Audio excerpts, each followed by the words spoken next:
Hi, my name is Reagan Stead. For my seventh book critique, I chose to feature the book The Rainbow in You by E.C. Krupp. This story is about rainbow expert Roy G. Biv, who guides you back in time to learn the importance of rainbows in ancient cultures. Students will learn about rainbows and how they are formed, and see how light bends to create the rainbow's dazzling colors. This book also teaches students how to make their own rainbows, and the illustrations in the book show how the rainbows are created through facts and pictures. I enjoyed this book, and I think it will help students learn about rainbows in a fun way. For a math lesson, I would give each student a handful of Fruit Loops in the colors red, orange, yellow, green, blue, and purple. They would also receive a sheet of paper and glue. I would have them put the Fruit Loops into groups by color and count them. They will then create a rainbow by gluing the Fruit Loops onto the paper in the shape and form of one. Students will record the number of each color of Fruit Loop that they used. Next, they will create a bar graph that shows how many of each color Fruit Loop they used. They will then label it and enter all of their data. As a class, we will take all the data from the students and create a class bar graph. Students will be asked why they used more or less of certain colors and how it made their rainbow look in the end. I have provided an example of a bar graph I made using onlinecharttool.com.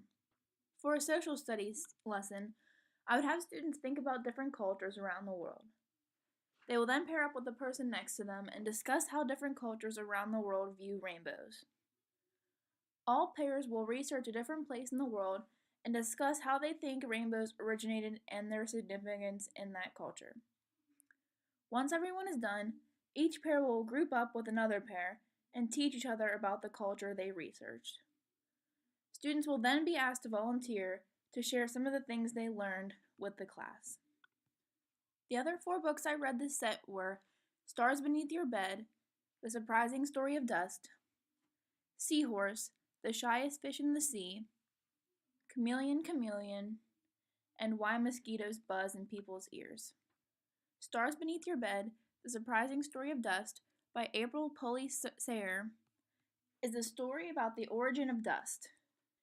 She gives the students examples of where the dust might have come from and gets their imaginations involved to think of how dust has an effect on our lives. The text does not interfere with the colorful illustrations in the book. This book gets into the fact that dust is always around us and has been here forever, and that makes the student think about their own place in the universe. I really enjoyed this book, and I think that it can be read to many different age groups of students, and they can all find some kind of importance in it. Seahorse, Seahorse, The Shyest Fish in the Sea by Chris Butterworth is the story of the shyest fish in the sea, the seahorse. It takes you into the underwater realm of the seahorse and shows you its life cycle, find out about its food, its habitat, and how the dad gives birth to the babies instead of the mom. This book contains accurate information suitable for classroom projects and activities.